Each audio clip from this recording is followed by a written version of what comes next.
Hi everyone, welcome back to the weekly ZX seminar. Today we have our chair, John von Wetering. He will tell us about his recent work with Alex Kissinger and Neil Julian Ross, and it is titled Catalyzing Completeness and Universality. And the floor is yours. Thanks, Sarah. Yeah, so I'll be talking about this paper, which I also presented at QPL. So if you saw the talk there, this is going to feel very similar, but I will have more time to sort of explain some more things in depth and go a bit slower. First, let me get rid of these controls so you can actually see the title of the slides. Yeah. So let's break down the title here. So we have catalysis. I'm going to say like more formally what this is, but essentially catalysis is when you can do a hard thing using an easier thing and then some state C, and then in the end you get C back. So you don't consume the catalyst, but it allows you to do something that you ordinarily wouldn't be able to do. And then we have completeness, and this should be familiar to the SEDEX calculus people. This is just a set of rewrite rules that suffices to prove all things that are true. And then we have universality, which is a property that a gate set can have. And this a quantum gate set is universal if it suffices to represent all the unitary, so it represents all the things. And then what we're going to do is we're going to show a technique where you can prove the universality of a gate set using catalysis by reducing from a bigger gate set. So if you know that the bigger gate set is universal, we can use catalysis to argue that the smaller gate set should also be universal. And then we also will talk about getting completeness from catalysis by reducing to a smaller calculus. So there we have a bigger calculus that is complete, and then we can show that a smaller calculus is also complete. So first, like this calculus that we're going to be using is the ZH calculus. So I'm just going to very briefly introduce this.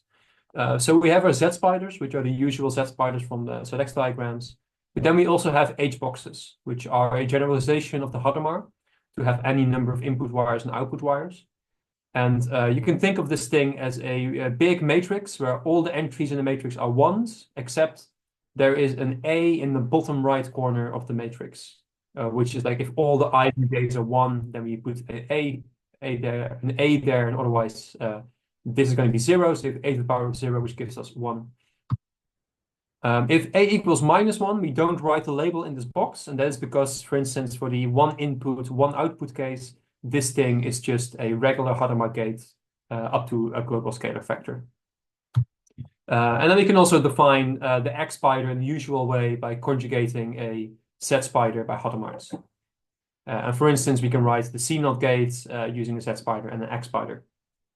But then we can also easily represent a CZ gate and a CCZ gate, which is the CZ gate you know from ZX calculus, but then with the CCZ you sort of add an additional wire to the Hadamard to make it an H box, and then you have an additional control wire here.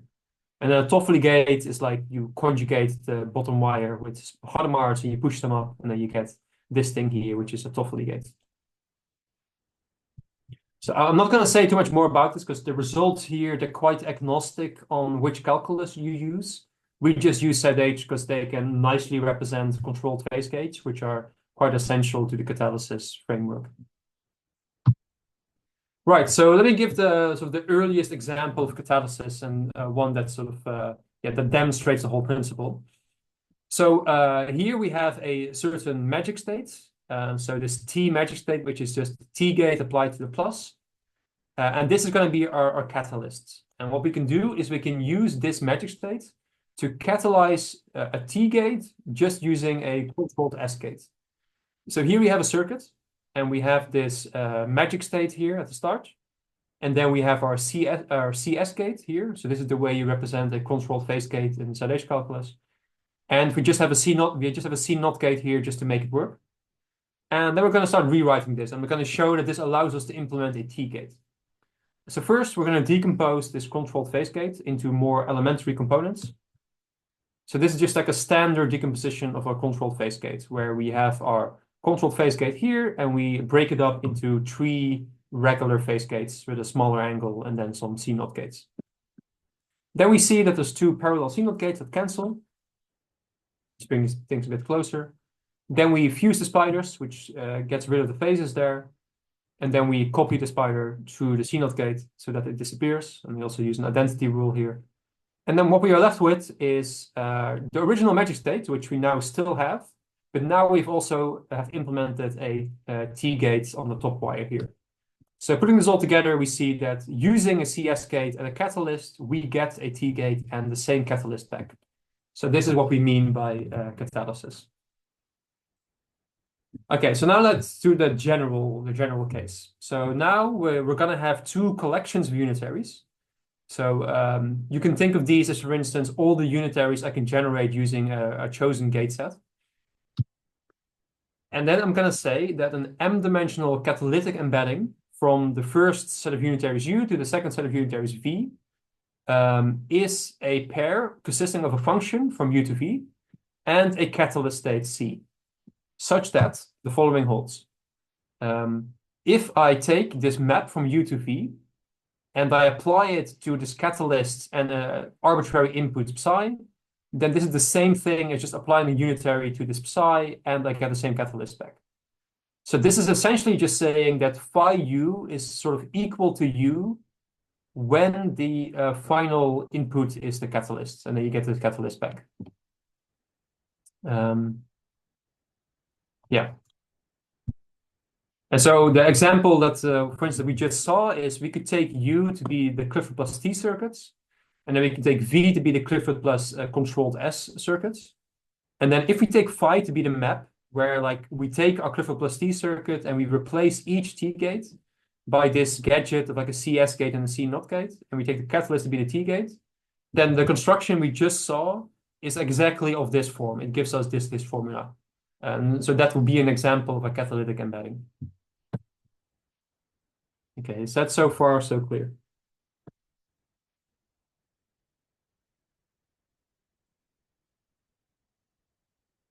Okay, so now let's look at some applications of this catalysis framework. So this is a result from Craig Gidney from 2018, which is that you can use catalysis to fault tolerantly implement small angle rotations.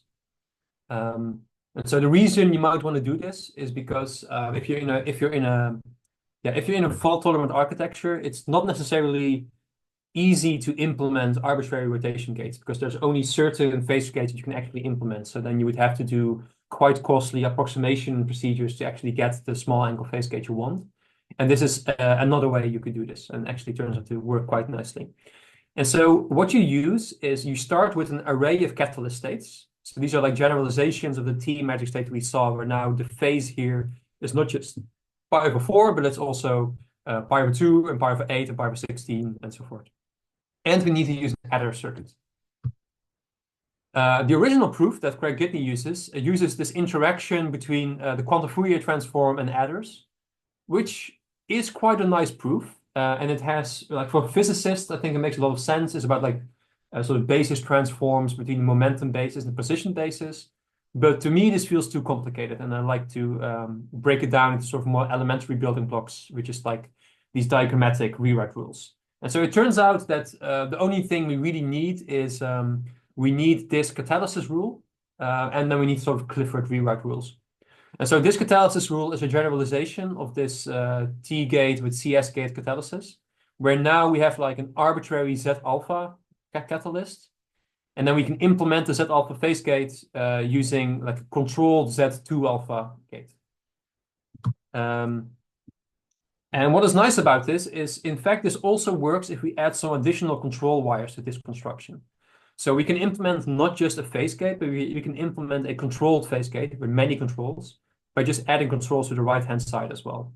And if you want to prove this, you could use ZH calculus to prove this. And in fact, like the rules from phase 3 ZH calculus suffice to prove this statement. It's just like some strong complementarity, like the HBox version of strong complementarity. Okay, so why is this nice? Well, if we think about catalysis of a T gate, so if I do a single step of this catalysis, I would reduce it to a controlled S gate. But then with this control S gate, I can apply the catalysis again, and it becomes like a S magic state input, and then like I have now a controlled Z gate. And then I can do it again, And then I get a Z catalyst and a Z squared, a controlled Z squared gate, but that's of course just the identity because Z squared is the identity. So we just get rid of that. And then this thing here, this ladder of Toffoli gates, this is actually what is known as a controlled decrementer gate. So if we imagine that on these 3 qubits here, we implement a like a 3-bit number, then this is like subtracting 1 from this encoded 3-bit number, and this is the way you would implement this using Toffoli's. If you were to stare at this for a while, you could see why this is true. Like, why is this actually decrementing number by 1? Okay, so what we can now do, like this controlled decrementer is actually part of a bigger subtraction circuit. So if you think about the adder circuit, so this is just we take 2 n-qubit registers, and we view these as like n-bit numbers, and then we take the unitary that sort of adds them together in the second register.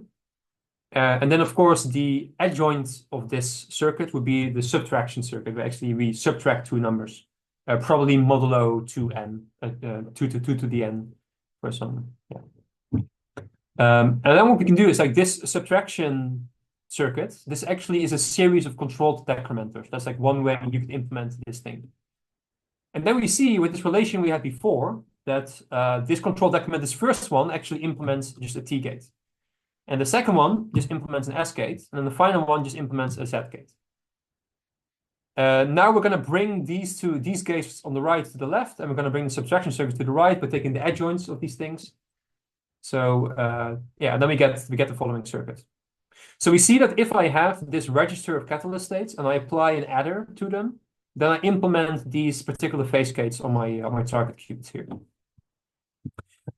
This is nice, but we don't want these phases to appear on different qubits because we want to implement a phase gate on a single qubit. So what we can do is we can use the following rewrites in reverse. So this is like a way where I can put a phase gate onto an ancilla wire. And this is just like a series of like spider fusions and identity removals in order to prove these things are equal. But yeah, if we do that, then let me just give an example. So suppose we want to implement this particular phase gate, this 11/8 pi. Then we can decompose it into these dyadic phases. So pi, pi over 4, pi over 8. So here we're skipping the pi over 2 because like it doesn't occur in this decomposition. And then I write this as like a series of phase gates occurring on different ancilla. And I see here that this pi over 2, like this is not doing anything because there's no C naught going towards this. So this is really just here for show. But then we can use this for this catalysis circuit because now we have this like series of parallel phase gates and we know how to implement this using an adder. So then we can see that this phase gate here can be implemented by doing this whole circuit on top here. So I have my target qubit and I prepare a bunch of ancilla and I do a bunch of C naught gates and then I apply an adder. Now this looks like a lot of work for just to implement a single phase gate. But one thing to realize is that we get these phases, these catalyst states, they stay the same, they stay here, so they're not consumed. So they're like a fixed cost upfront. So like if you do a lot of these small phase gates, like they don't really count towards your maximum cost. And the second thing is that this adder circuit, this can actually be implemented in a smart way using just n Toffoli's if I have an n-bit adder. So that means I can implement a phase gate with up to n bits of precision using n Toffoli gates. And this is actually very competitive with sort of other ways you would implement like these small angle rotations. And like these additional ancillas you need and these C naught gates, like in the fault tolerance protocol, like those don't really add that much to the scheme. It's really the non-Clifford gates that are very expensive. So again, this result was known that you could do this, but like this proof where like, oh, it's really just like some catalysis and like some spider fusions, like it's actually quite elementary in that sense. Like that is like one thing we show in the paper. Okay, so now let's get to like one of the actual stated results in the title. And for this, we need a little bit of a different concept of universality, which I call computational universality. So first, we say a gate set G is approximately universal if it can approximate any unitary arbitrarily well. So I give you a unitary, And then like your goal is to find an approximation of it using like some subset of unitaries that you're allowed to use. But this is in fact a bit too strong, this requirement, because it's not really necessary that you can approximate all unitaries in this sense. So I'm going to give a slightly weaker definition of this. So first, let's recall that BQP is the complexity class of all the problems that a quantum computer can efficiently solve, the decision problems that a quantum computer can efficiently solve. Now I'm going to define a modified class where I have a fixed gate set G, and I'm going to call BQP G is the problems that a quantum computer can solve if it's only allowed to use gates from this gate set G. So if G is approximately universal, then we definitely know that BQP G is equal to BQP, because you can always just take a circuit from BQP and then approximate the circuit using gates from G, and like I can get arbitrarily close, so I can also solve the problem using this gate set.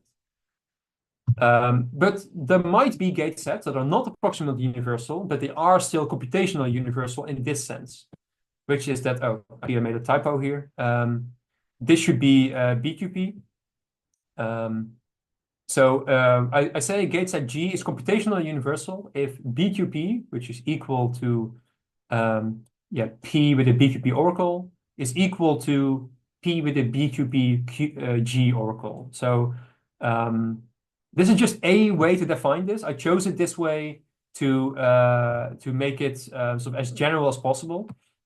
Again, like ignore this part. This is a typo. Just like to just look at this thing. And so what this is saying is that this is the type of problem that you can solve if you have a classical computer that is allowed to call a quantum computer polynomially many times, but only the quantum computer is only allowed to use gates from G. And so this is saying that like, if I'm allowed to use like some post-processing on my quantum computations, then I'm still able to do all the computations a regular quantum computer is able to do. And that's like what I would call computational universal. Again, there might be other ways you could define it. You could also perhaps say that just BQP has to be equal to BQPG. I'm actually not sure if that's an equivalent statement. But yeah, let me just give an example. So for instance, if I take all the unitaries where all the entries in the matrix are real numbers and not complex numbers, then this is not an approximately universal gate set, because there's no way for me, for instance, to approximate the S gate, because that contains a complex number. But it will be computationally universal, because it turns out I can sort of simulate a complex valued unitary using real valued unitaries. And that's what this, the definition is trying to capture. Sorry, I have a question. Here, when you raise P to BQP, what does the notation mean? Yeah, so this notation means I have this complexity class. So P would be the things I can do in polynomial time on a regular computer. But then this is an oracle I have. So I'm now saying that like this normal computer has a subroutine where it's allowed to call a quantum computation in unit costs. So you can think of this model as you're working on your own computer, but then you can make queries to a quantum computer, and it will give you an answer that the quantum computer can give you. So the computational universality is defined when P_BQP is equal to P_BQP subscript G. Yeah, exactly. So if the types of problems you can solve, if you have access to a classical computer that's allowed to call a quantum computer, if that's has the same power whether you have like arbitrary quantum computations or just quantum computations from this particular gate set. So in other words, we can understand G is sufficient to solve any problem that is solvable on the P_BQ on the problems that belongs to P_BQP class. Yeah. Yeah, so I would like view like the real world model is kind of like this. Like you have your classical computer and you do a lot of post-processing, and you call your quantum computer and it gives you samples, and then you interpret these samples in a certain way. So this is really the way I would think about it. The reason people don't write this complexity class is because this turns out to be equal to just BQP. So in this case, this is equal to just this. But here I'm not sure. I'm not sure if this is equal to just this in this case. So this is why I write it in this more general format. Okay, thanks. If anyone knows like where this is the case, that would be great to know. Yeah. Okay, let me carry on. So, yeah, so let me say a bit about why this notion of computational universality is useful. So first, like, what actually is the purpose of a quantum computer? And I would say that the answer is it allows you to estimate the expectation value of some observable O, meaning you would do the following with a quantum computer. So we start with some input state psi, we apply a unitary U, we then do like measurements and post-processing in order to get an estimate of O, so it's observable. And then we repeat this many times to approximate O. So for instance, if O is like a Pauli that we're trying to estimate the expectation value of, you would like do measurements in that Pauli basis, and that would give you an estimate. And you would do many, many rounds of this process in order to get a better and better approximation. And mathematically, like this expectation value would just be this expression here. However, this is not the only way we can compute an expectation value, because this is sort of assuming I run the same computation every time. But you don't have to do that. You can run different computations based on the outcomes of previous ones, or just like make like a larger ensemble of things, as long as the overall end result gives you an approximation to this expectation value of the observable that you want. So in the most general setting, so I'm going to let J index a family of circuits, a family of states, and a family of observables, such that I can calculate the expectation value of O by taking a weighted sum over like some other expectation values here. So this is like expectation value of like what I'm going to refer to as OJ. So this is like with a different input state and a different unitary and a different observable. But then somehow if I take like a weighted average of these things, then I get the expectation value of O that I want. However, suppose for instance that one of these lambda j is equal to like 100. That means that a small error in my estimate gets multiplied by 100 in the final estimate. So that means if this value is large, I have to take more samples here in order to make the error smaller, so that the error here stays like at the level I wanted. So yeah, I'm gonna need to take samples of this observable, which is like linearly related to the value, the absolute value here. And that will translate to an overall sample overhead of like this value here, which you would call like the one norm of like this lambda. And this idea of rewriting a single expectation value as like this weighted average of other expectation values, this is used in several areas.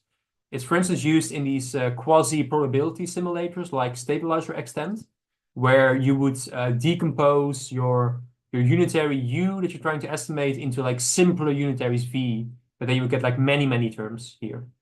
Or it's also used in stochastic compilation, like in Qdrift, where like I take like a very large family of different unitaries here, and I sort of sum them all together in such a way that I get an estimate of the thing I want. But what we are going to use it for is we're going to use it to prove computational universality of certain gate sets. Okay, so let's look again at this like CS+T gate catalysis. So I'm going to let C be a Clifford+T circuit, and then C prime is the catalyzed one. So this C prime is going to be a Clifford+CS circuit. And that means we have the following relation here. So if I apply this catalyzed circuit to the magic state T, this is the same thing as just applying it to the original circuit. In diagrammatic form, you could write it like this. So I have my catalyzed circuit C prime, and then so this pi over 4 can be pushed through it, and then it becomes like C, and then these things, they cancel, these scalars, and I just get the original estimate that I want. Yeah, so here in this case, it means I can estimate the expectation value I'm interested in, namely the expectation value of a Clifford+T circuit, and I can estimate it using a circuit of Clifford+CS gates, but then I have to have this single ancilla state that's like a pi over 4 magic state. But if I really want to view this as an entirely Clifford+CS computation, I also want to get rid of this pi over 4 here, because this is like, I still need to use a single T gate to prepare this state. So it's not really a Clifford+CS computation. And the way we're going to do that is we're going to decompose this state into a sum of stabilizer states. And so the way we do that is we look at this density matrix, and it's just a certain type of matrix. And then I just give you here this particular type of decomposition. There are like multiple decompositions that you can use. This is just one I chose. And so we see here that we have like a bunch of Clifford's circuits here, of Clifford's states here, stabilized states. And you can verify this is in fact equal. So then, if we pick our states phi to be these particular states I have in this decomposition, and I pick my lambdas to be these particular weights I have in the decomposition, then we can do the following calculation. So this is the expectation value we are interested in. This is like where C is a Clifford plus T circuit. Then we take the catalyzed version. So now C prime is a Clifford plus CS circuit, and pi 4 is this catalyst state we have.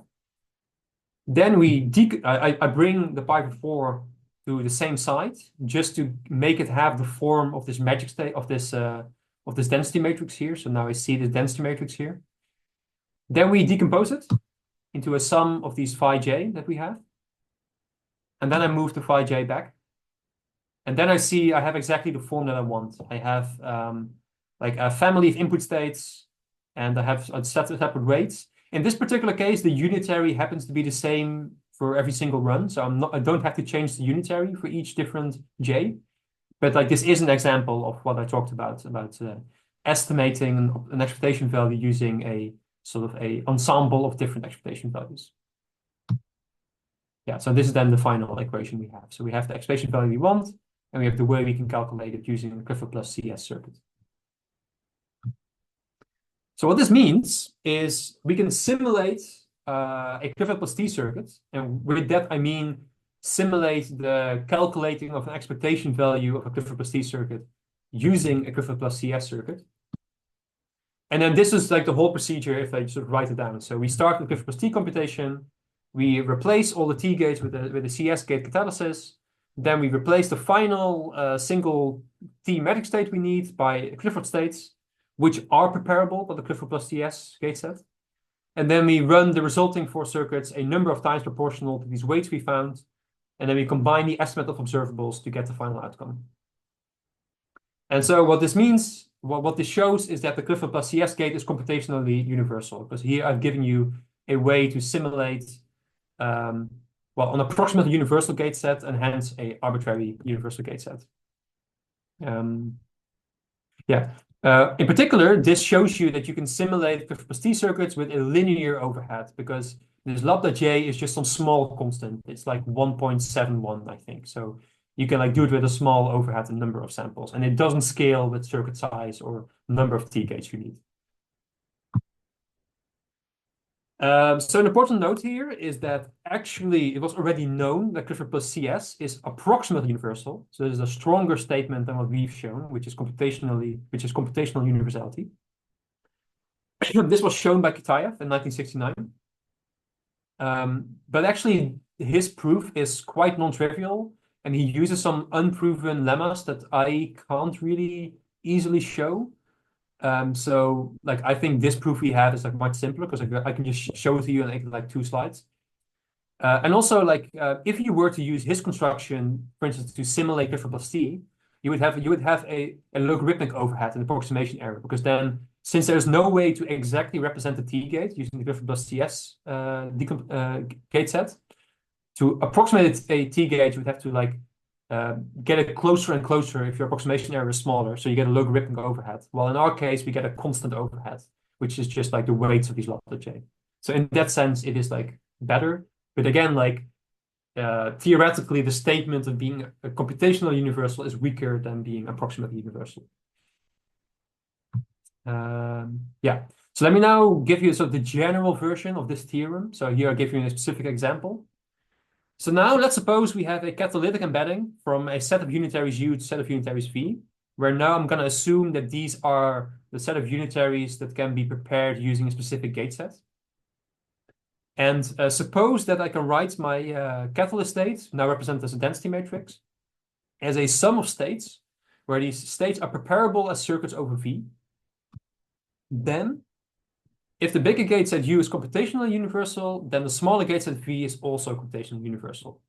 So a catalytic embedding always goes from a bigger gate set to a smaller one, because we always like we map a unitary U from U to a unitary from V, and then we catalyze it back to be something from U. So V here, so for instance, in the example before, U would be Clifford plus T, and V would be Clifford plus CS. And like the proof of this is very analogous to what I just showed you, but then like with more abstraction. And a corollary of this statement is that the real value unitaries are computationally universal, because in that case, you take your catalyst to be the S magic state. And so this is like a more general way to view this result, that you can simulate real value unitaries using, using sort of, you can simulate arbitrary unitaries using real value unitaries. And in fact, what is nice, if you take this sort of construction and then you restrict your universal gate set to Clifford plus CS, then this gives you the Toffoli+Hadamard. So if you take this kind of catalysis and you do it to Clifford plus CS, you get Toffoli+Hadamard. So this also gives you a proof that Toffoli+Hadamard is computationally universal, which again was also known, but like this sort of puts it in a broader framework of like why such statements should be true. Okay, any questions about this before I'm going to move on to the next topic?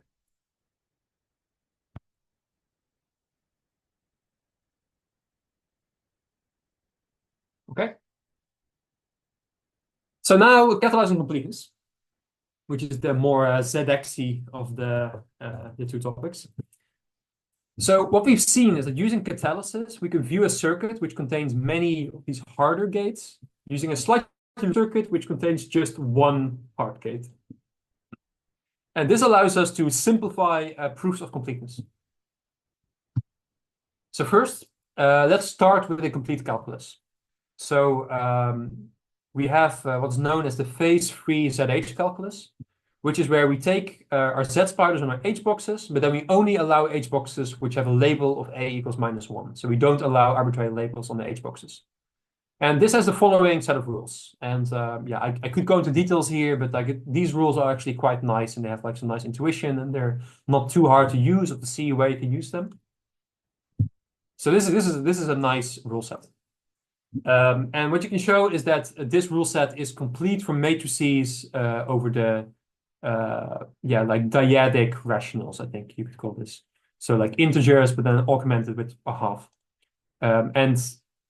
If you take such matrices that are unitary, then these are circuits over the Toffoli plus Hadamard tensor Hadamard gate set. So this is kind of like Toffoli-Hadamard, but we need two Hadamards because we have like a half here instead of 1/√2, which makes it a bit more restrictive, and that's why we have like an even amount of Hadamards. But this doesn't really change anything about the computational universality of such a gate set. Okay, so our goal is going to be, we're going to take this as our base calculus, and we're going to make it, we're going to extend it to a larger calculus by using catalysis.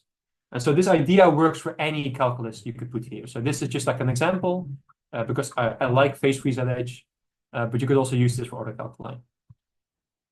So let's do catalysis in ZH.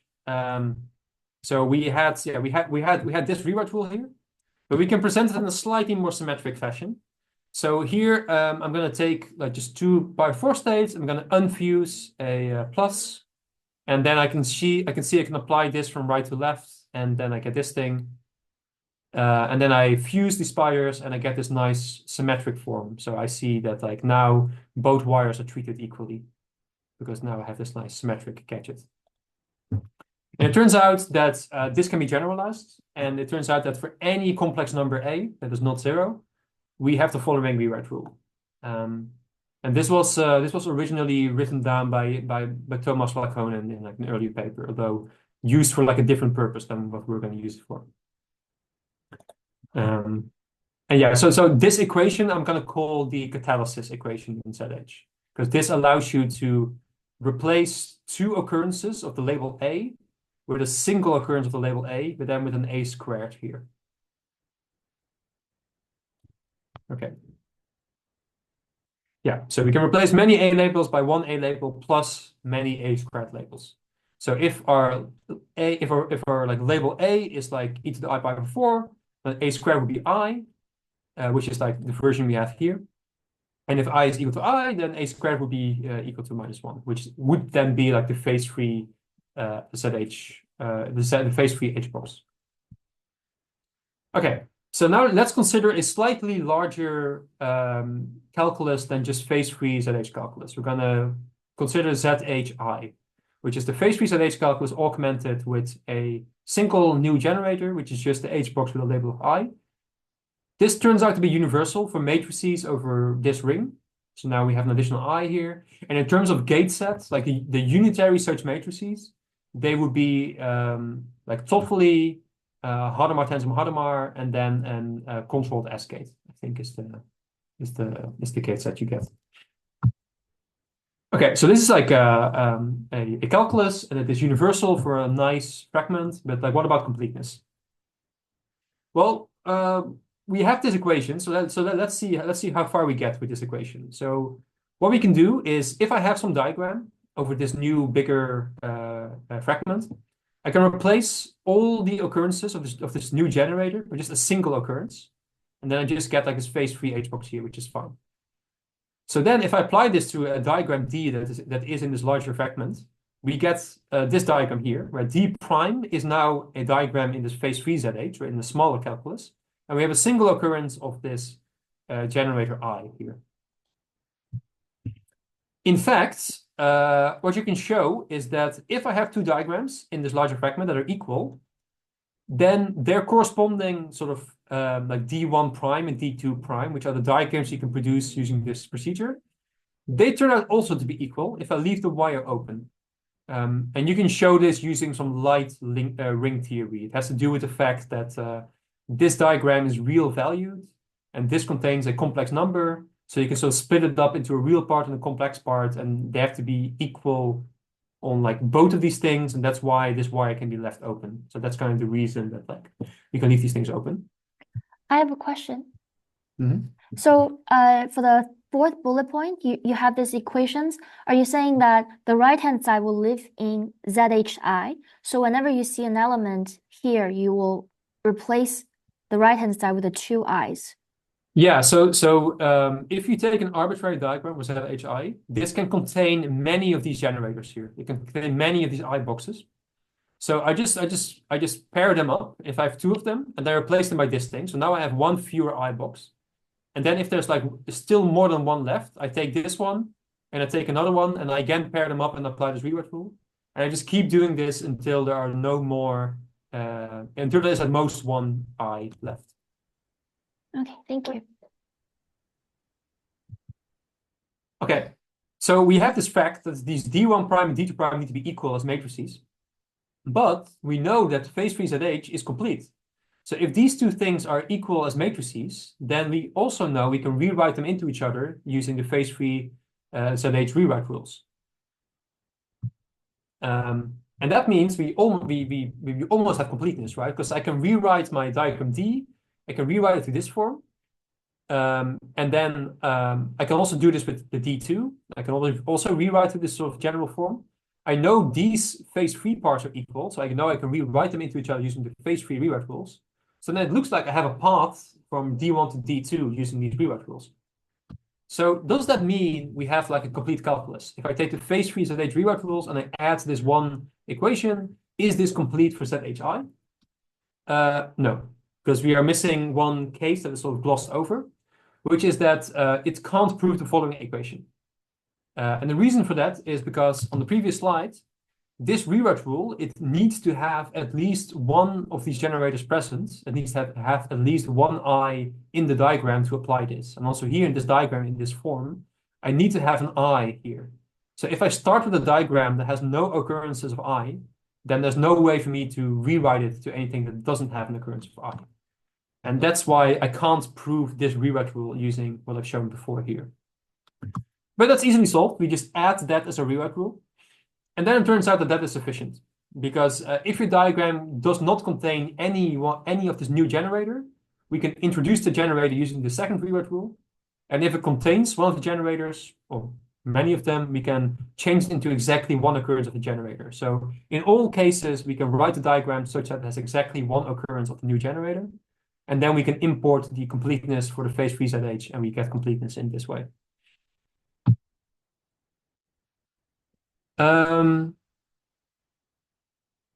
Yeah, so this specifically works for this like extension with the new generator I, but it in fact works for any complex number A, such that A itself is not part of the fragment, but A squared is in the fragment. Because like then you can use the catalysis rule and then you get a complete calculus for this ring here. So you could also use, for instance, A equals square root of 3, for instance. Because then since like the A squared would then be 3, and 3 is part of this ring, so then this would still work. So it's not just restricted to like complex phases. You can also use it for other numbers. And you can iterate the trick.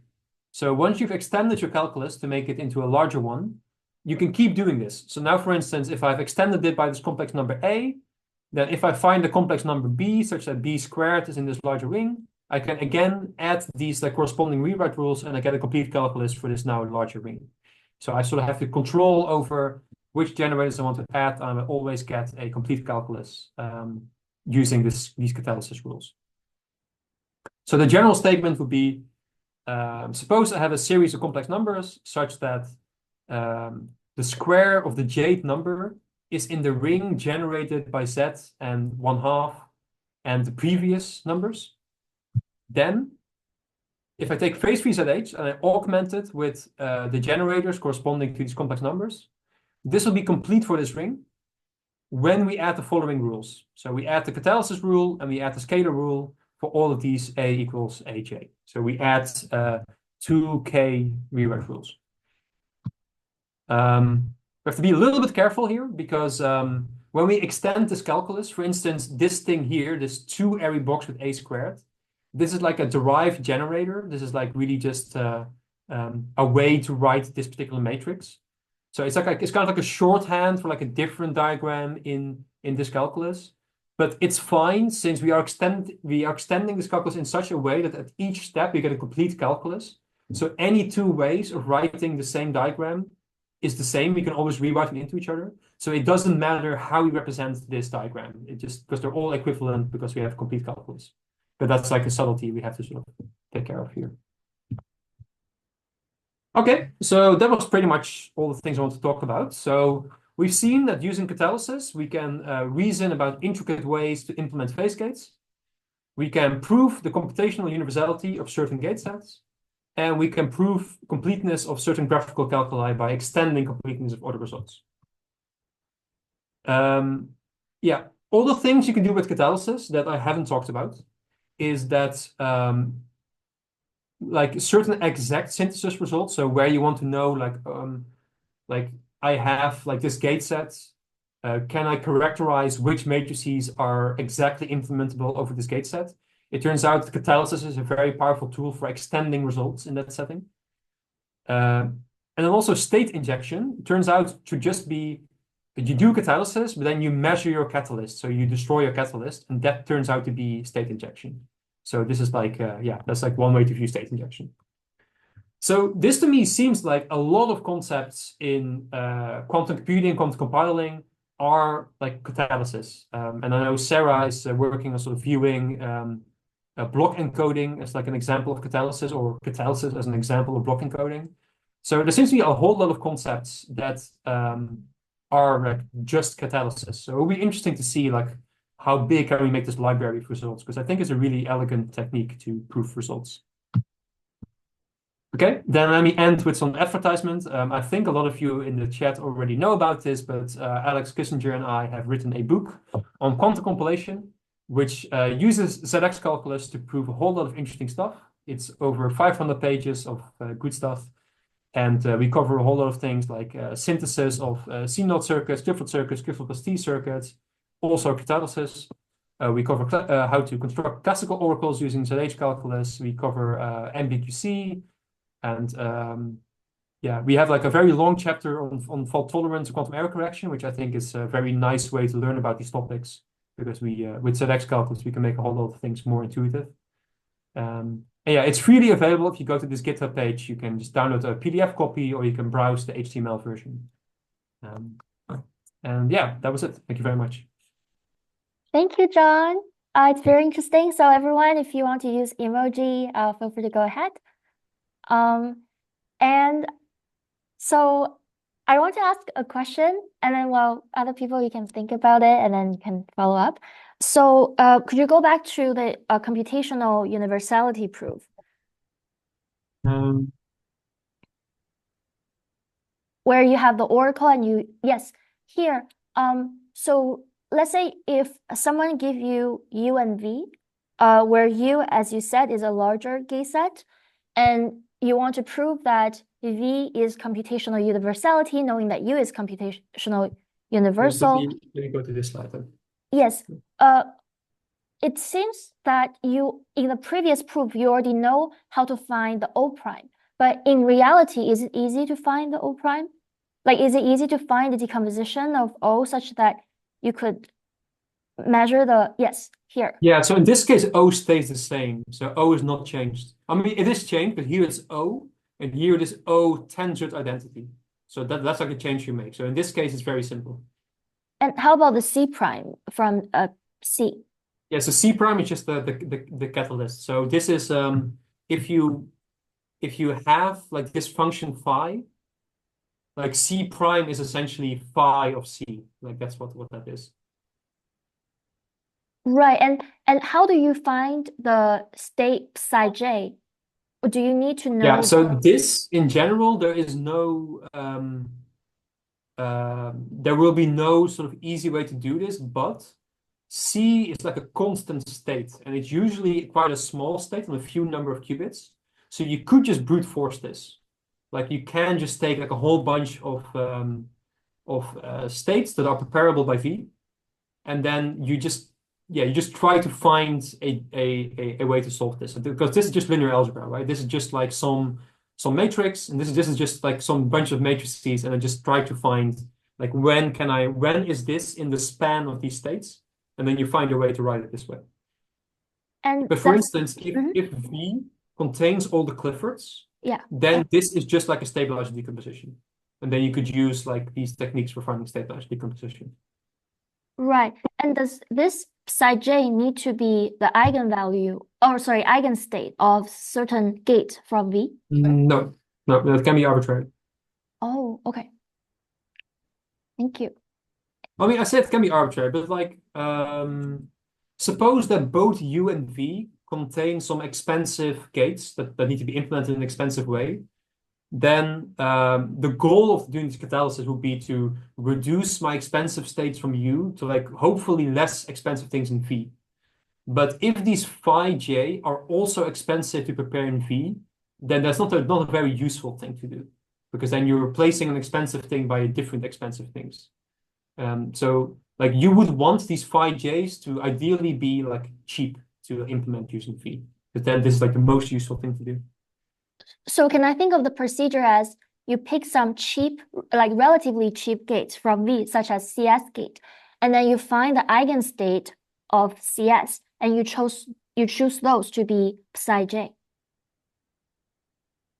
Yeah, you could even try like an overcomplete set and just like try to find a whole bunch of decompositions and then optimize this lambda j, because the overhead scales in like the absolute value sum of these things. So you want to find a decomposition that has lambda j's to be as small as possible. Got it. Thank you. Does anyone have questions? I have a question. Mhm. If you have two like classes of unitaries and you have a catalytic embedding in both directions, does that make them like computationally equivalent to each other? Computational equivalent. So I've only looked at computational universality. I haven't really considered the question of you could imagine there's a gate set that is not computationally universal, but it's like some kind of weaker class. Um, yeah, it would make sense that if they translate into each other, they should be like in the same sort of class of computational power. Because like this procedure, it gives you a concrete way to simulate the circuit using the other circuit. So yeah, like they will have like linear overhead to simulate each other. So in that sense, it will always be equally powerful. Okay. Yeah, just because this reminds me of like uh, doing like oracle reductions between Hmm. complexity classes. Yeah, yeah. Thanks. Yeah, so I think that the hard part in general is finding this phi. Like, Julian Ross has this, Matthew Amy, and I think a bunch of other people as well. They have like a very long paper where they explain a lot of number theory in order to find these kind of like catalytic embeddings between different gate sets. But it's quite difficult theory. So it's not, and they don't have an automated way to find these things. It's really still a lot of manual labor to find these things. Thanks. So just now you talk about you could generalize the results to a theorem saying that you could always add more elements that live outside of the ring so that you could continuously extend your completeness results. I wonder whenever you add elements and you will additionally introduce this scalar relations, can you prove that every new relation is independent of the previously existing relations? No, and in general, they won't be independent. I think in a specific case, if you add I and then you add I pi over 4, I think you can show that the scalar relation of the I is implied by the catalysis rule for I pi over 4 and the scalar relation of pi over 4. So they're not going to be independent.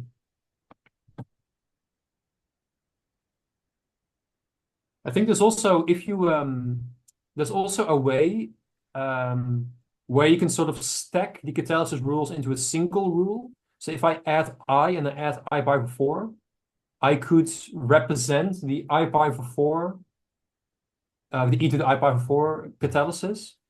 Because like the usual rule, let me just show it. So in this rule, for instance, I get an I here, but I could decompose this I itself as like a catalyzed thing. So I could write this I as something that's produced from catalysis, and then I can sort of stack 2 layers of catalysis into a single equation, and you get a bigger, less intuitive equation, which implies both of the catalysis equations. So that's like a way that you can roll these multiplications into one of them, but like it's not very nice.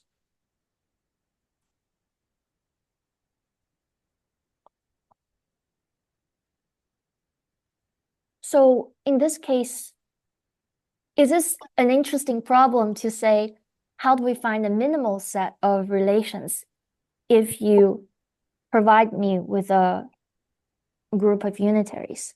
Or yeah, I mean, it's always an interesting question to find the minimal set of rewrite rules, but yeah, for all these ZH and ZX calculus, this is still like an unknown problem because no one knows how to prove the necessity of the bialgebra rule.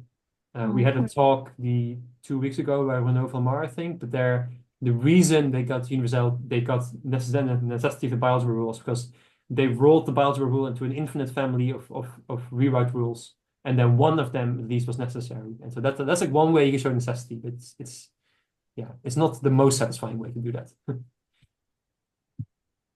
thank you. Does anyone have a question for John? Yeah. I have one, maybe 2 questions. So this rule that you have on this exact slide, is there something like that if you would have a higher exponent? So does it generalize to, let's say, 3 wires with A or something like that? I don't know the exact result, but I think Thomas Lakonen wrote something that you can find a catalysis relation if and only if your number is constructible using straight edge and compass, something like that. It's like this, like Okay. it's like a constructible number, like this idea of like taking Yeah. nothing, this kind of thing. So there is some way to characterize, like maybe not characterize, but there's like a large class of numbers that you can catalyze in this way. But then I think it's not like 2 to 1. It's like a certain number k and then k to k minus 1. Like, so it's some larger number.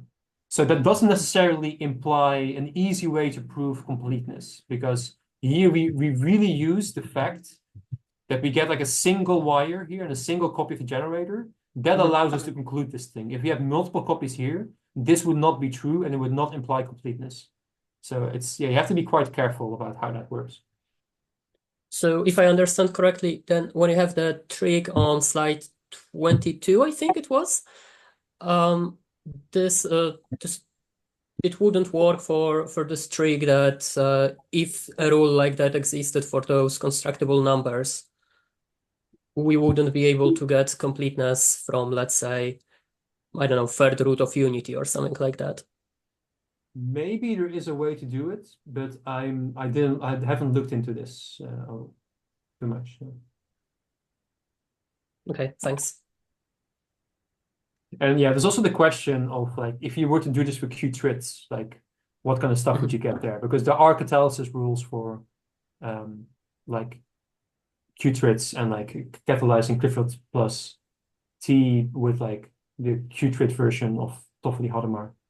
And I think this might be an interesting way to get like complete calculi for Qtrits or Qdits for approximately universal gate sets that we don't have yet, because we have a complete Qtrit Clifford calculus and we have a complete Clifford universal calculus, but we don't have a complete Qtrit calculus for Clifford plus T, for instance. And so this result would allow you, if you have like a complete calculus for Toffoli+Hadamard for Qtrits, it would allow you to extend it possibly to Clifford plus T.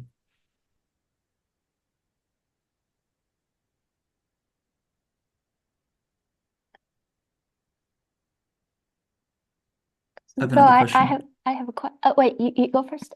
You go first. This is out of pure curiosity, but if you take the phase-free ZH calculus and you remove the Fourier transform, but you keep like the AND gate, which you construct a Toffoli gate with, or if you keep the Toffoli gate.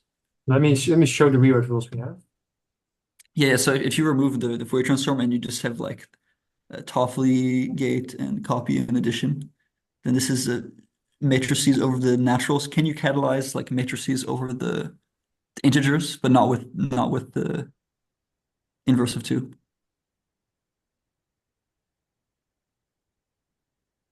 Yeah, so if you look at this equation, if A is a positive number, then both equations only contain positive value matrices. Oh, okay. So in principle, it sounds like that should be doable. Because it always just annoyed me how there's this 1/2 hanging around, but maybe this is a way to get rid of it. Nice.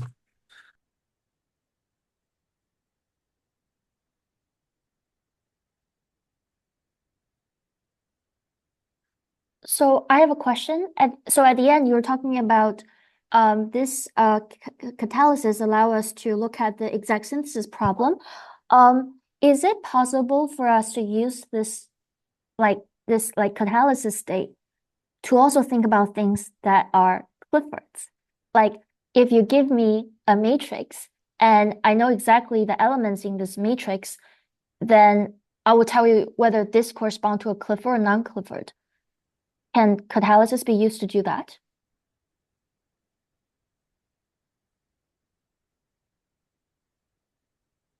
So the catalysis that I'm talking about acts on a circuit and not on a matrix. The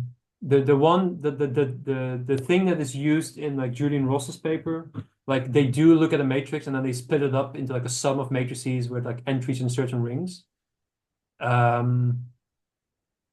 There potentially yes, although the problem there is that Cliffords are not like easily recognizable by the entries in a matrix, unless you do like what Vadim Lushnikov has done, which I don't fully understand yet. So I think the answer is maybe, but I don't know.